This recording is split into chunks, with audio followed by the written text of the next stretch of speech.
The concluding session for today's, for the first day of our Global Finance Conclave is about creating sustainable economic growth. We touched on a number of topics today, starting from the inaugural session, where Mr. Sivasalam talked about the logistics and how critical logistics is, to talking about the banking debt crisis and infrastructure debt crisis, and if at all it is meaningful or not, right? So we're taking a slightly different tack right now, talking about how to, the current state of the economy plus how to create the sustainable growth from there. We have two extremely distinguished speakers for our valedictory session. First is Dr. K.P. Krishnan. He is educated at, in economics, so he's an economist, but that's not all. He studied at St. Stephen's College in Delhi, and then Center of Law, so he did his law degree there, and then joined the IAS in 1983. In 2002, he obtained his PhD from IIM Bangalore, and since then he has been serving in different capacities in the government. First in the government of Karnataka, and then government of India, World Bank, etc. So before becoming secretary in the Ministry of Skill Development and Entrepreneurship, he served as a special secretary, Department of Land Resources, additional secretary, Department of Economic Affairs, secretary in the Prime Minister's Economic Advisory Council, and joint secretary, Department of Economic Affairs. So he has seen the world from different eyes. So I'm sure that his talk is going to cover many aspects of his career. He has authored a number of reports on Indian financial sector and published many academic papers.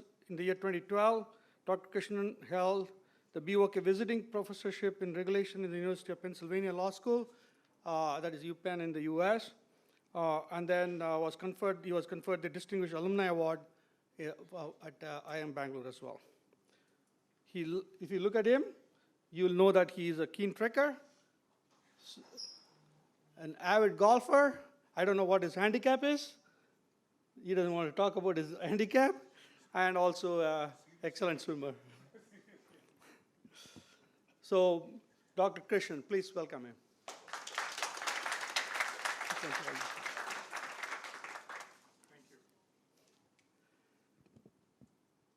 Sitting to his left, Dr. Pranab Sen. He is currently the country director for the International Growth Center in India's Central Program. He's also a member of the high-level expert group in measurement of economic performance and social progress, OECD, and the technical advisory group of International Comparison Project at World Bank. Most recently, he was the chairman of the National Statistical Commission. That means he was the #1 statistician in India. So you guys all learned about statistics. If you have any doubts, ask Dr. Pranab Sen. Is that correct? Indeed. Good. Exactly, during Q&A. Before he retired from the government in 2012, he was the first principal economic advisor at the Government of India Planning Commission.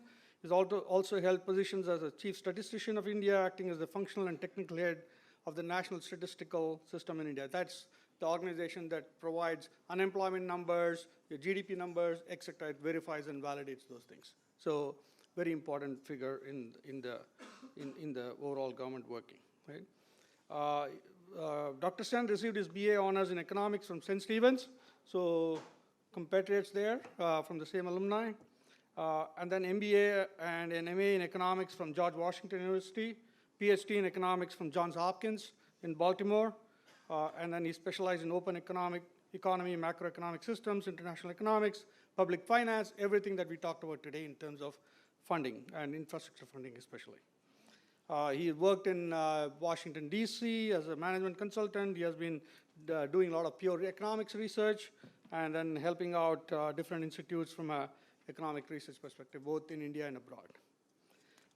One of the things that he has also done in his past life is about developing specific articulations of policies from a software technology park perspective, so creating those infrastructure facilities has also been his forte. He has published over 60 papers. He doesn't talk about it, and he doesn't want anybody to know about it, I think, but he's very well known and well read. And his latest one, he's on his paper on how much we talk about we are having too much debt problem. He's talking how little debt we have as a government of India, right? So it's a totally contrarian view and talking about debt and how to use that instrument for balancing our portfolio. So without saying anything more, I'm sure he's going to touch on that. Dr. Pranab Sen, please give him a big round of applause. Yeah. So I would like to welcome both of you on behalf of the Vice Chancellor. He could not be here for this session because he had to rush to MHRD. Earlier today, Jindal Global University was recognized as an institution of eminence by the government, and because of that, he had to rush. But I welcome you, and it's a pleasure to have you in this session. Please.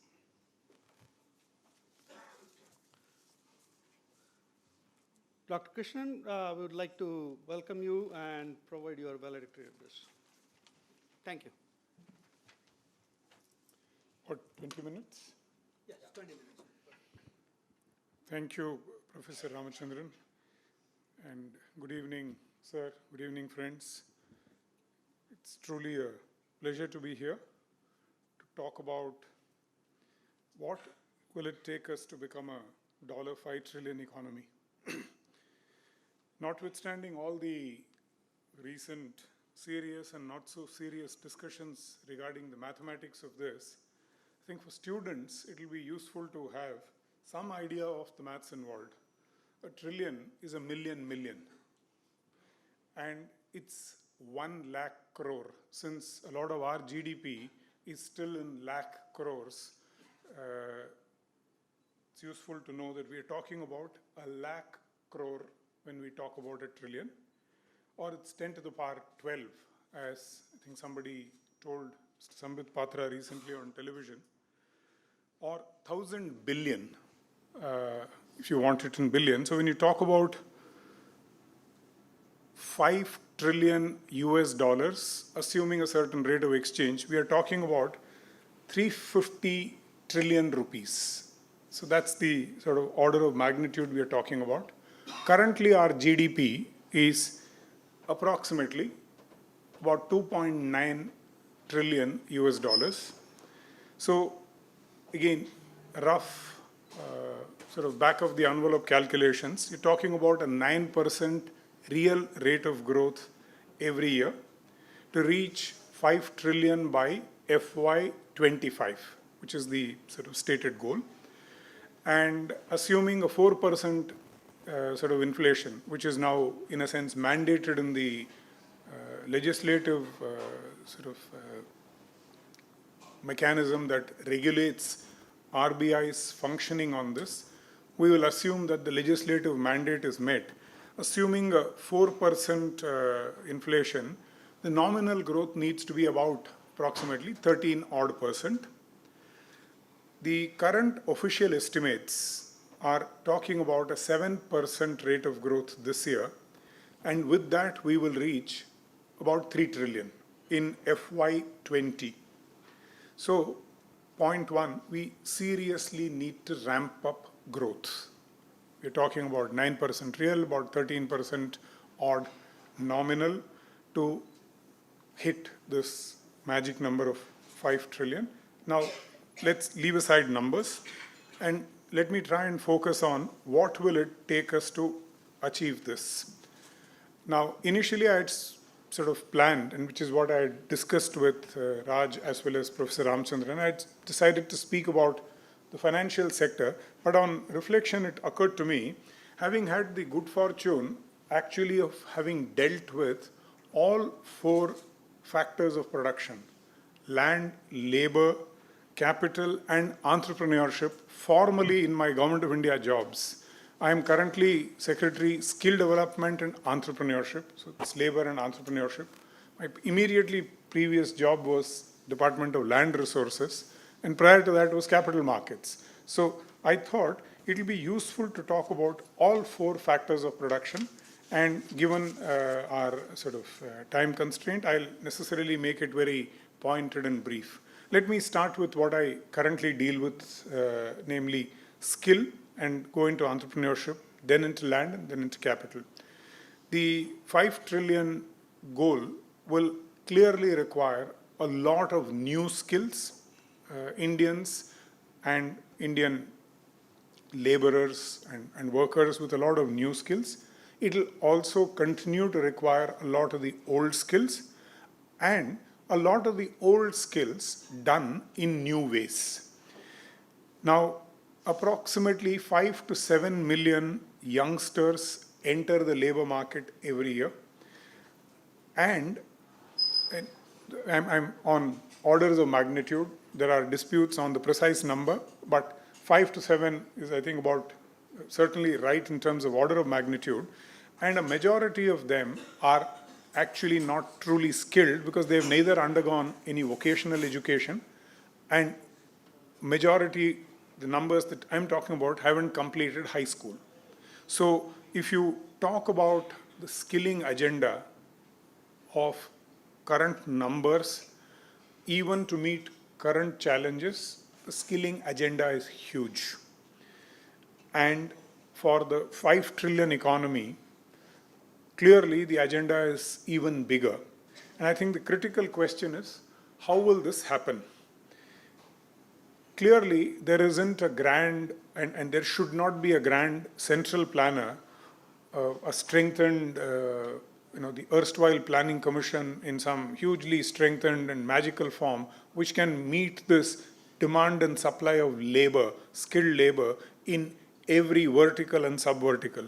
Clearly, this is something which the market will have to ensure, the labor market. The question that we need to ask is the labor market as it is today, the Indian skills labor market, skilled labor market, is it capable of achieving this requirement? Or is there a case for a public policy intervention? Stepping back from India, I think even conceptually, skilling and vocational education have some characteristics that you as students and us as practitioners need to recognize. Skilling is not, and I repeat, it's often, I think, wrongly called a public good. You are students of economics. We need to use the word public good very carefully, non-rivalry, non-excludable, and very simple Econ 101, third or fourth lecture principles, nothing new. Applying those filters, clearly, skilling is not a public good, but skilling clearly is what in public economics would be called a merit good. Like primary education, it is a good which has positive externalities. Therefore, there is a potential market failure in the skills acquisition space.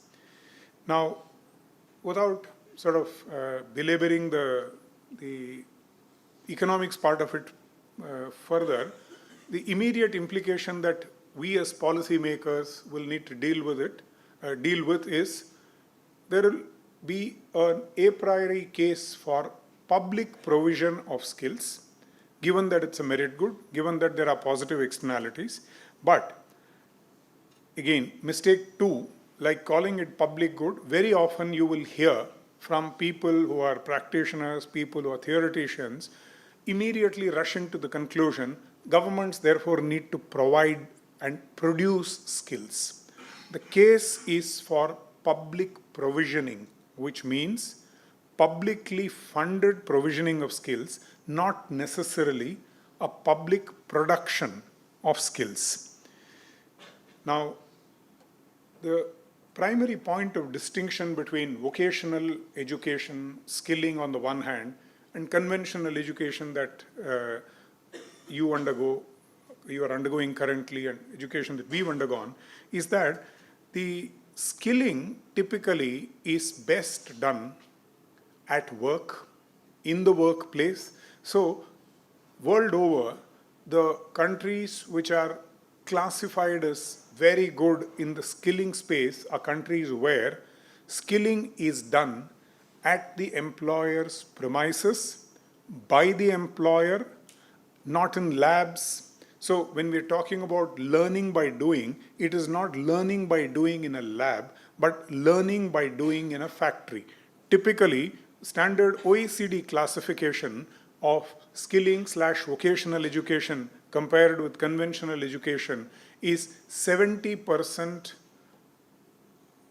learning by doing, actual acquisition of skills by doing, and typically 30% or less of academic instruction. Hence, clearly, the best skilling is that which is done by the employer. Now, given that the dominant employer of India, in a macro sense, is the private sector, it's not the government, the best skilling that India can do is ensure that skilling is done by the private sector, by the employers, and given that Constitution places skilling in something called List 3. If you remember your general studies, Schedule 7 has something called List 3, which is concurrent list, namely shared responsibility of the union government and the state governments. And given that typically skilling is very intensely local, the idea for sort of going ahead should be publicly funded, and typically the central government is the dominant sort of partner in this because it has much more funds. Market-driven skills provided by private sector employers, but, and it's an important but, delivered locally, keeping in mind a national labor market. It's a fairly complex sort of statement I'm making. Employer-driven, publicly funded, local provision, catering to a national market, and hence getting the role of each of these players is going to be critical for a 5 trillion economy. Let me now move to entrepreneurship. I'll be very brief here because in my personal opinion, and I repeat personal opinion, I am not very sure of what is the role of government in entrepreneurship. Very often government is the villain. The average government is not the government that you guys meet. The average government is the municipal inspector, the police constable, the land authority inspector who is enforcing some land legislation on the street side auto garage or the street side domestic vendor of food stuff. For a lot of these entrepreneurs, and these constitute a bulk of the numbers of entrepreneurs in India, and for a majority of them, state or government is often the villain. So I think the best the government can do is something like the Hippocratic Oath, do no harm, allow entrepreneurs to do what is necessary. If there is something seriously that you need to address, it's the financing constraint. And I believe somebody spoke about banking today. So solving the financing constraint of entrepreneurs is perhaps the most important contribution here. There are other minor things. If there is time, I'll come back to it. Let me quickly move to land. The numbers, the macro numbers tell us that agriculture accounts for something like a little less than 50% of land use in India, about 46%, producing roughly 14% of India's GDP. On the other hand, if you take industry or take, I'm using urban as a broad proxy for services, together these two constitute less than 5% of India's land use, as per the last available public data, contributing close to 60-65% of the GDP. So at a macro level, for any progress, and certainly progress towards the 5 trillion goal, clearly there has to be massive shifting of population from agriculture to non-agricultural use. This is the only way. Whatever else we try, eventually not doing this will be a serious showstopper for increasing our GDP to this 5 trillion mark.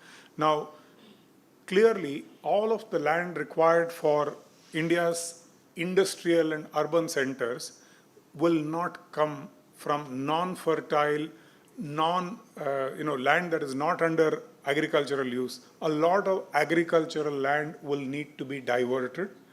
Harsh as it may sound, there is no escape from moving away from shifting of land use from agriculture to non-agriculture. The counter question, will such a large seismic shift of people, as I'm envisaging, will it create a food security problem for us? The technical answer is clearly no. In terms of productivity, I don't want to bore you with the data.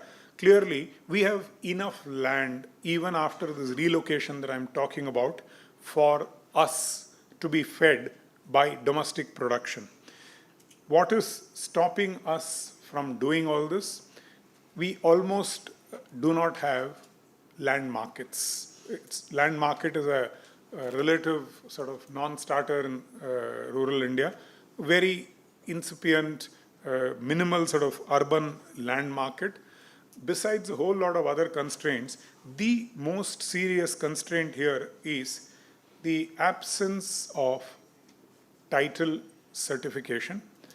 There are serious issues in creating a title guarantee legislation in India. There are constitutional problems, there are legislative problems, but there are much easier low-hanging fruit type solutions, which is simply ensuring that the textual land records are reflective of current ground reality, and two, the textual land records and the spatial land records are broadly in sync with each other. And to use jargon, the survey maps and the land records need to be aligned, and they both need to be broadly current in terms of ground reality. This in itself will be a major way forward for a reasonably well-functioning land market. Let me now, in the balance 5 minutes that I have, move into capital. Finance is clearly the brain of the economy, and if the brain is faulty, resources get utilized badly. I assume in your banking-related discussion in the afternoon, there must have been some discussion about NPAs. NPAs is a classic example of misallocation of resources. Now, I'm not talking about fraudulent lending. I'm talking about lending that was quote-unquote incorrect. Behind all of these, if you dig deeper, there is a credit appraisal decision that went wrong. So there is an allocation problem which finance handles, which needs to be got right. I had mentioned earlier, we are currently a 2.9 trillion US dollar economy, and we have to grow at 9% real to become 5. Now, this will require an investment rate of about 38, 39% on the assumption of broadly the current levels of the incremental capital output ratio. Now, we are something like 31, 32% today in terms of investment rate. We clearly need to step this up. Now, even assuming these numbers, not assuming 39, 40, I'll come to that later, about half of the sort of investment is done by households and government, and we will assume for now that they are doing it directly, inter se within each other and not going through the market. Just taking the balance, which is intermediated by the markets, we are talking about 15 to 18% of current GDP being intermediated through the financial markets. And this number is almost $1 trillion. It's close to 0.75 to about 0.9 trillion. And I mean, at 5 trillion, not at 2.9, at 5 trillion, assuming current rates of investment rate and the same division between private and government and households, we are talking about close to $1 trillion intermediated through finance. And at $1 trillion, even a small percentage of waste is a very large absolute number. So the scope for waste will become less and less as you reach much higher levels of sort of size of the economy. But the point I want to emphasize here is The key insight in macro that you will learn is the mismatch between domestic savings and domestic investment, and between domestic savers and domestic investors. The brightest guy with the brightest idea who plans a startup, or the brightest girl who wants to start a new company, is not necessarily the person who will have the capital. So this mismatch between saver and investor at a micro level and between gross savings and gross investments at the macro level is the reason why intermediation needs to become efficient. So typically capital I will be more than capital S in times of hope and optimism, and the reverse, I will be less than S in other times. Now, what will happen then? Clearly, a 5 trillion economy with I greater than S will need to import capital, and with I less than S will need to export capital. Now, in finance, when you talk about flows, you don't talk about net flows, because the typical, let's say a foreign investor, the net numbers that you arrive at is the result of a whole series of gross numbers. And the very quick back of the envelope calculations is the current gross flows in India at 2.9 trillion is about 40% of GDP. And estimations are that at a 5 trillion, we are talking about 50% as the gross flows. So you're talking about $2.5 trillion moving in and out of the country. We are talking about very large sums of money. Now, these flows clearly require serious institutional capacity, sophisticated products, appropriate regulatory frameworks, starting from the RBI to all of the financial sector regulators, and a whole bunch of sort of ecosystem issues which currently are not available in India. Are these doable? There are a whole bunch of expert committee reports which have listed out, starting from 2007-8, a whole series of reports which have listed out what is required for a sophisticated financial system to intermediate such large flows. So, intermediating large flows of this nature will require an order of magnitude change in the financial system, in the intermediation practices, in consumer protection, in the regulatory agencies. In conclusion, for India to achieve 9% rate of growth on sort of current trends clearly is going to be a challenge. We need to push up our investment rate, not something that is daunting. We have the capability, and we've done these numbers in the past.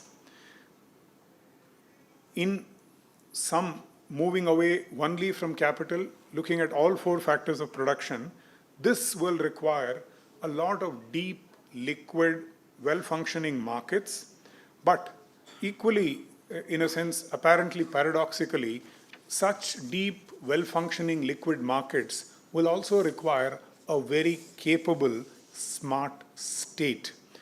And with both working in tandem, clearly, this is something which can move from dream to reality. Thank you.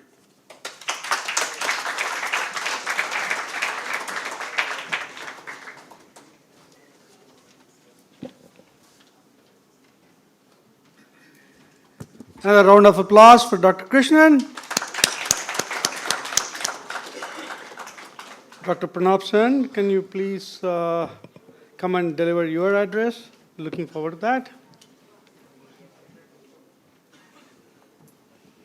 Well, first let me say good evening to you, and second, let me apologize for keeping you here at 6:15. You must be exhausted. You must be talked out. You'll just have to bear another 15 minutes. I'll try not to bore you thoroughly. But following Dr. Krishnan is never an easy task, and he just covers a huge amount of territory. So I won't repeat what he said, but what I will try and do is nuance some of it and give you some feel for the kind of problems you may want to think about. Let me begin by a statement that KP made right in the beginning, which is about the grand planner. And KP made it slightly disparagingly. Now, it so happens I was the grand planner. And so KP talked about $5 trillion economy, you need 9% growth, right? Year 2000,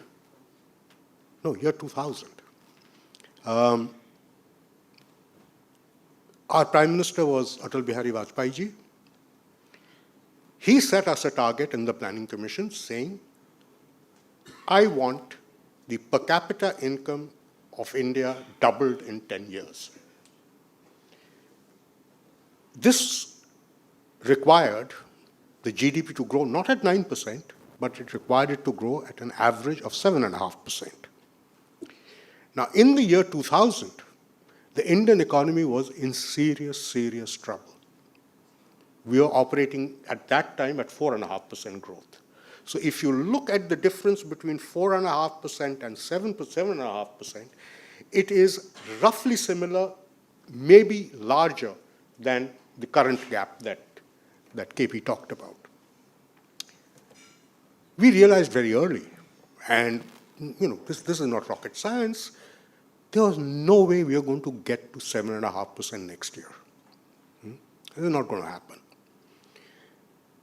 So we figured that the only way you're going to get 7.5% is to plan in such a way that you gradually ramp up from 4.5 and keep ramping up till you reach about 9.5, so that the average over this period comes to 7.5. Right? It doesn't mean you do 7.5 every year. I mean, that's a stupid way of doing it.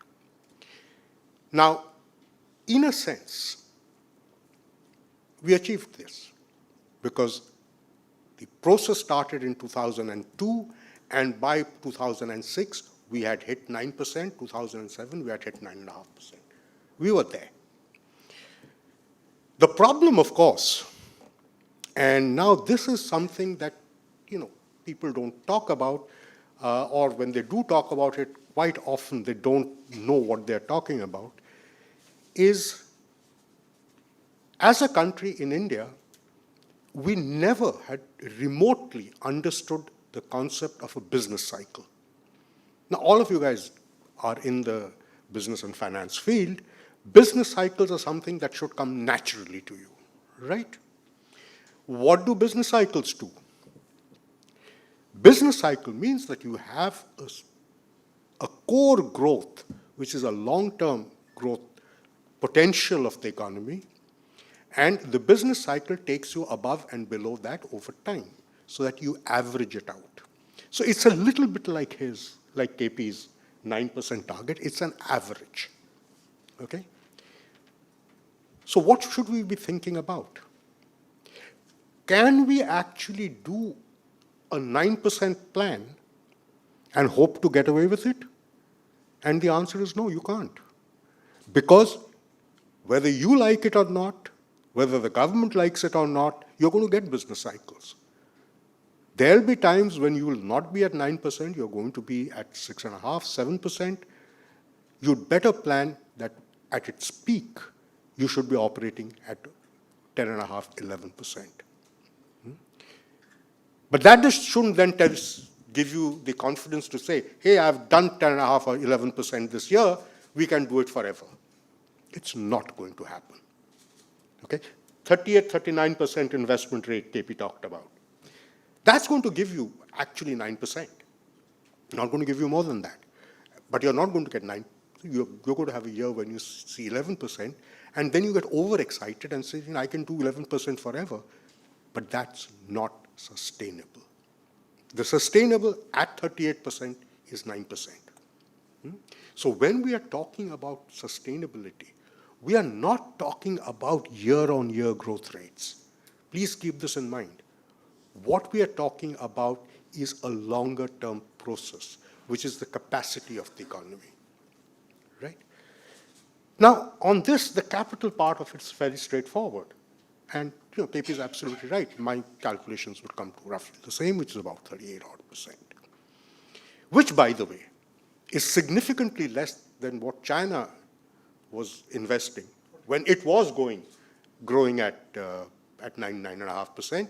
China was investing 42%, 43%. Right? So we are still talking about much lower figures. But that's only one dimension of it.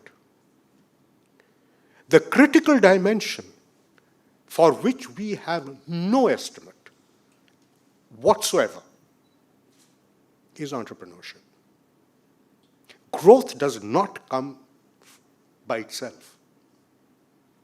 There has to be entrepreneurs to translate the other primary factors into production. And that's something we haven't focused on. At long last, we have a ministry which is empowered and charged with that particular function.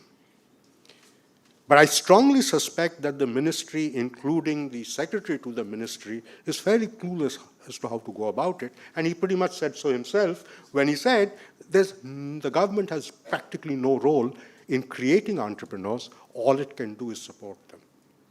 So we need to have a sense of not just entrepreneurship, but how do you support entrepreneurship as you grow? Let me then take you to the definition of an entrepreneur. I'm sure all of you have done this. Okay? Who or what is an entrepreneur? Do you remember? An entrepreneur is a person who organizes an economic activity and takes the risks associated with it. So he is, number one, an organizer. Number two, he's a risk taker. Right? This is important. The moment you introduce the word risk, you have to accept something as inevitable. And that something is failure. If there were no failures, there would be no risk. Every one of us would be an entrepreneur. We would have a country of 1.3 billion entrepreneurs. Right? No.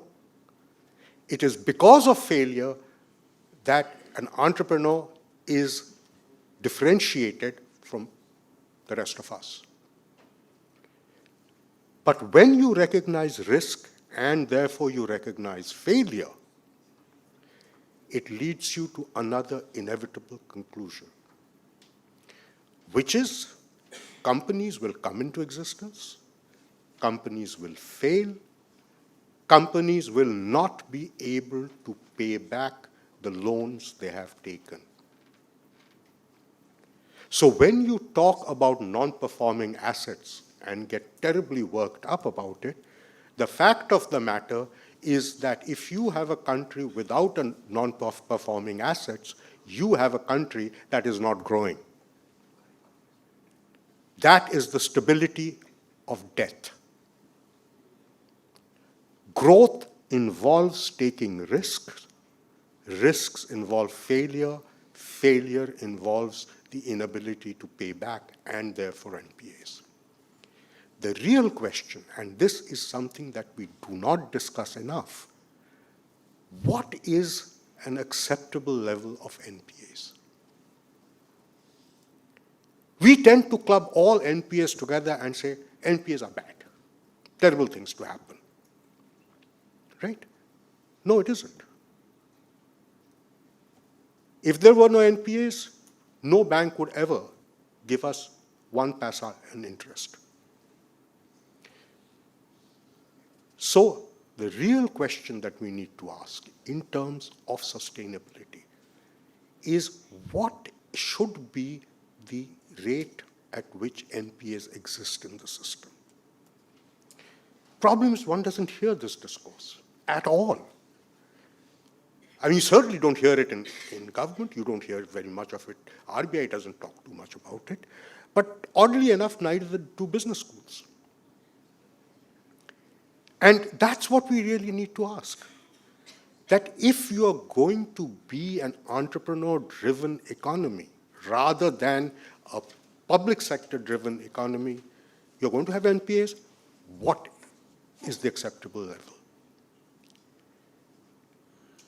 And if you look globally at the best performing countries, you find there is no country where you have an NPA level, a gross NPA level of less than 3.5%. In India, where we are a younger economy, we are an economy with far greater rigidities, far greater levels of friction in doing business, our NPAs will be higher. Perhaps about 4, maybe 4, even 4.5%. Now, when you think of it that way, and you look back upon our history, what do we see? Between 2002 and 2015, right, our gross NPAs of our banking sector was for the longest time at about 2.5% or so, climbing up gradually towards the latter part, particularly after 2012, it climbed up to about 4%. 2015, it took off, and in 3 years, it went from 4% to 10.5%, right? Now, that sounds terrible. I mean, you got the impression that every Indian company was going bust. Not true. What was happening? It's not very difficult to guess. What was happening is we were running probably an NPA of about 4%. The banks were recording only 2.5%, and 1.5% was being evergreened. We are simply hiding the NPA by giving another loan and compounding the problem. 2015, Dr. Raghuram Rajan comes on the scene and says, nope, not happening. Start recognizing now. So what you've seen in the last 3 years, from 2015 onwards till now, is essentially recognition of NPAs that have been built up over a 12-year period. That's what you're seeing now. I am almost certain that the genuine new NPAs is not more than 4%, probably less.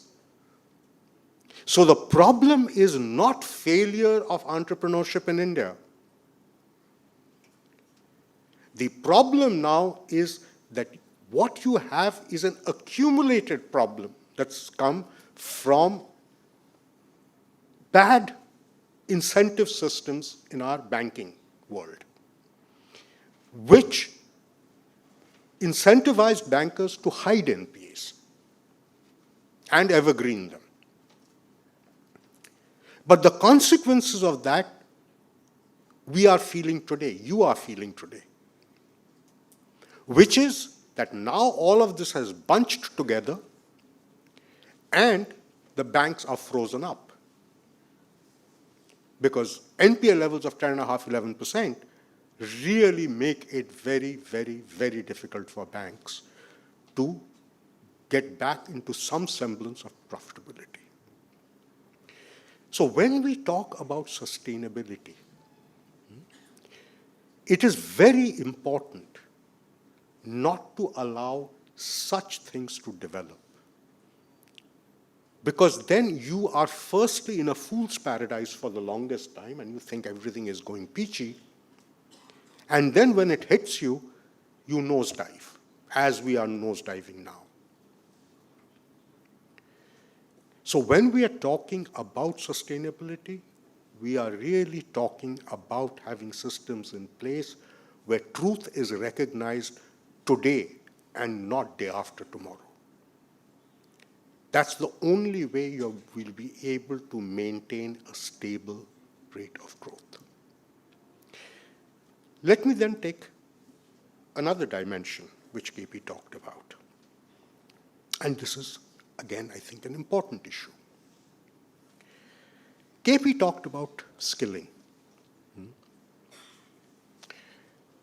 and made it very clear that to think that the government or the public sector or our education system is going to provide skills is simply not on. Skills have to be developed at the workplace. What he didn't mention, although he knows it better than I do, that is how India has always been skilled. Whatever skills we have has come only from that. I think at the peak, our formal skilling system skilled, I think, 1.5 lakh people a year, where you're talking about 7 or 8 million children coming on the into the job market. We're doing only 1.5. It didn't mean that people weren't getting skilled. They were getting skilled. The question, of course, is where were they getting skilled? And the answer was not in the large corporates. It was being done by the smaller companies in India, the MSME sector. And so quite often you would have new entrepreneurs who would be starting new businesses, picking up unskilled workers, and the two jointly working together towards developing the capabilities of that enterprise. This was the process we followed for a while. And if I heard KP right, that is essentially the same system he's advocating today. And I totally agree with him on this. But it has an implication which we need to be completely conscious of. And that is that there must be then a balance between companies of different sizes. You're going to have, and you're going to need a few large companies, but you need a large number of small companies in which this basic skilling is happening. It is, again, a process. It is not that Tata Steel is going to hire 2,000 people and train them. They will simply not have the physical premises in which to do so. This is going to happen in a much more decentralized way, which means that this relationship between entrepreneurship and skills is a completely organic relationship which we should recognize and should actually encourage. This is the critical dimension.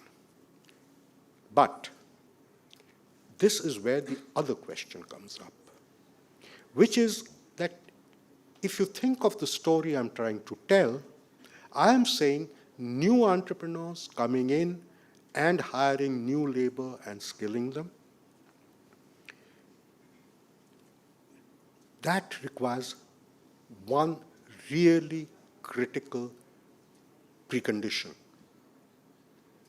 And that precondition is that those people who join these small companies, whether as workers or later as apprentices, should have the wherewithal to be able to take their skills beyond what they can get in that small company. Which takes us really back to the education system. And the question I ask is, with this new emphasis on formal skilling, are we actually diverting attention from the rather pathetic state of education in India? You have the ASER surveys, which shows you that the majority of class 5 children cannot read the textbook of class 2. Now, if this is what continues, and these are the children who are passing out, if that is the skill that they've acquired at the educational level, their ability to upskill themselves gets seriously, seriously compromised. So perhaps we need to refocus the whole debate and say, all right, Let KP Krishnan do the skilling. You've hired him for it, let him do it. That's his job. Let the rest of government focus on getting our education right. So that not just this handful of us who reach levels of higher education, but the large number of children, each of whom has the potential to learn and to develop skills which perhaps we had, maybe we don't have now. So in a sense, I think the focus should really shift from the current discourse. Don't focus on the here and now. Focus on what is it that we need, what is it that we should accept in order to have a high and sustainable growth path, which means that you may not get to the $5 trillion economy by 2025. But do we really care about the date? So long as we get to that 5 trillion economy with, let's say, by 2030, I would be more than happy. So let's not get into a situation where we get obsessed, where we're getting obsessed with an end date. The end date is far, far less important than the process by which we get there. Thank you.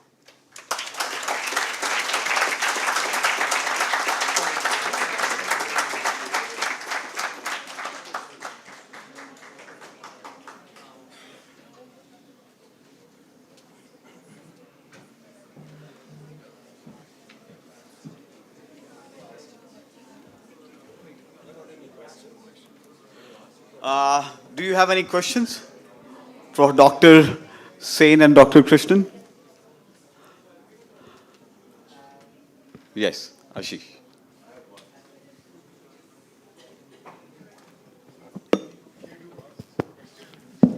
I really want to keep you here for another 15 minutes. I'm not going to lie. Wonderful addresses, both of them. I'm a bit confused now. And this is based on what we've heard in the last few sessions also. Now, it's obviously very difficult to get economists agreed on the question whether there is a slowdown or a crisis or a recession. So we'll not go there. But there is definitely some kind of, the investors globally are tightening their belts. Everyone agrees on that. Now, my question with this context is based on what both of the distinguished speakers said. Now, with this in mind, how do we take entrepreneurship or investment in entrepreneurship, given that it involves risk-taking, given that it involves investment by any agency, government or private or in partnership? How should that be promoted? How should skill development, entrepreneurship, or even innovation be promoted in an environment where things are not economically working in the favor? And there is divide here, because a lot of people say that never waste a good recession. But then a lot of people also say that it's the best time to get out, no one's going to blame you.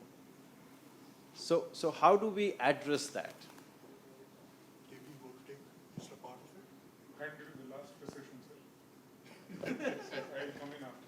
Okay. Actually, an excellent question. It almost summarizes everything I think KP and I have been trying to say. Think of it in the following way. When you have a situation where things have been allowed to accumulate and then fall apart, trying to do anything at that point other than firefighting is actually very difficult. You have to do firefighting then. I think we're in that situation now. But in that process of firefighting, you really should not lose sight of the longer term objective, which is you must be firefighting to an end. And the end is to correct the distortions that allowed that situation to come into existence in the first place.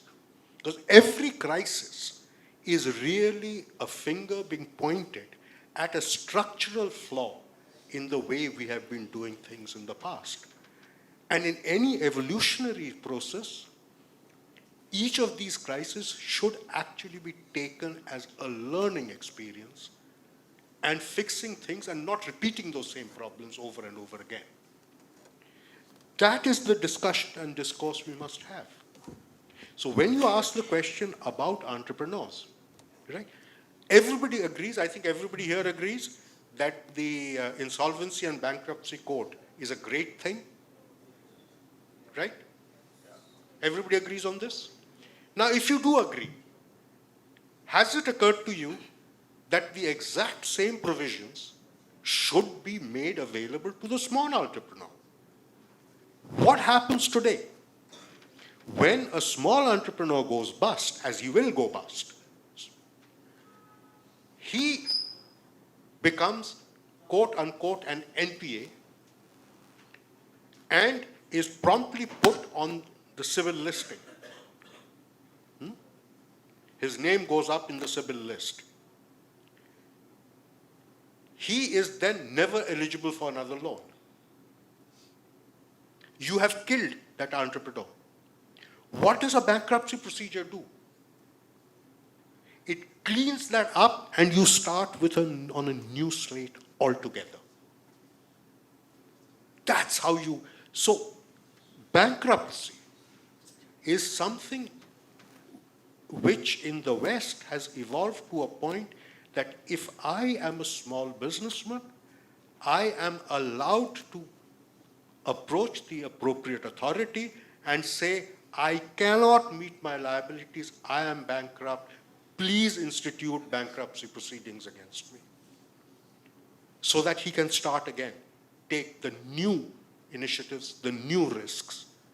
We haven't even thought about it because we are so fixated on the large NPAs of the banking sector that we have forgotten the basic strength of our economic system, which is the small entrepreneur.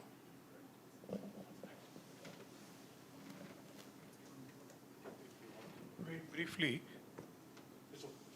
the same sort of small entrepreneur related point, looking at it from where I sit now, my view is, in terms of numbers, close to 90+% of India's employment comes from the unorganized sector, from establishments that employ less than 4 people. Now, in case we are talking about, and I think we will necessarily need to talk about, a $5 trillion economy which is also inclusive. You can, you don't want 10 firms in India accounting for 90% of this 5 trillion economy. So if you're talking about a 5 trillion economy which is inclusive, we need to come back seriously to this small sector that Dr. Sen talked about. And there I think this clear macro approach of formalizing the informal is the way to go. But the transition is going to be enormously painful. A lot of India's informal economy is the result of state failure. It is not an average street corner Antony's Auto Garage or Sharmaji's Chaat Dukan is informal and / illegal. If you dig deep enough, almost every informal enterprise is bordering on some law. Land use, municipal license, electricity chori, taxation, some or industrial employment standing order of 1953, which says you can't sell Golgappa in an open environment, or some such equally serious constitutional sort of mandate. So every informal enterprise, in my personal view, is the result of some crazy legal framework issue. Now, in case we want to render this informal formal, we need to do serious hand-holding. But this statement is a little bit of an oxymoron, because I am the one who first drove them to informality/illegality. Now I am being asked to also bring them back into the fold. So we need to figure out a serious answer, and countries have figured out this answer. It's nothing new, and our usual answer that laws of economics stop somewhere near the edge of Indian Ocean is something we need to give up. Laws of economics work relentlessly in India, in Kashmir, in Kanyakumari. So look at how the rest of the world is handled. And I think focusing on this small entrepreneur, going into the question of how do you render this entity formal, and two, how do you render this entity of a certain scale, is, I think, the serious economic problem that India needs to crack. The Dabwala outside VT station Mumbai, who is doing 5,000 rupees a week or 20,000 rupees a month, can potentially do 50,000 rupees a month.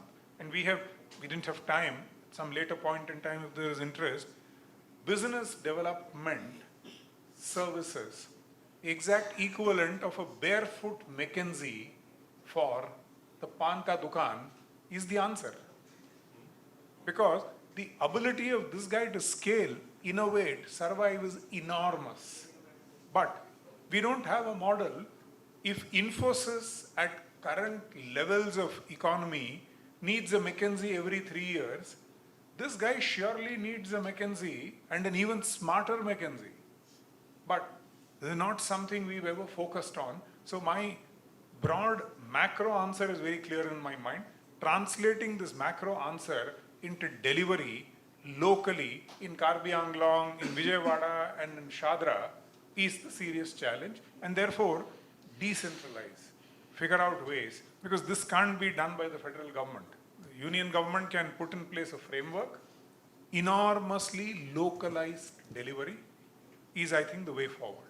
Again, very broad answer, but I think the answer will have to be broad. Can I just add a little bit of a personal experience to what KP said? You know, when I did my MBA, and here, wake up all of you, my MBA thesis, by the requirement of the university, which was the George Washington University, was that they assigned a small business to me. I had to go, well, 3 of us went. We had to do a business plan and show its initial implementation, right? Not difficult to do. And it is the most incredible learning experience I've ever had in my life.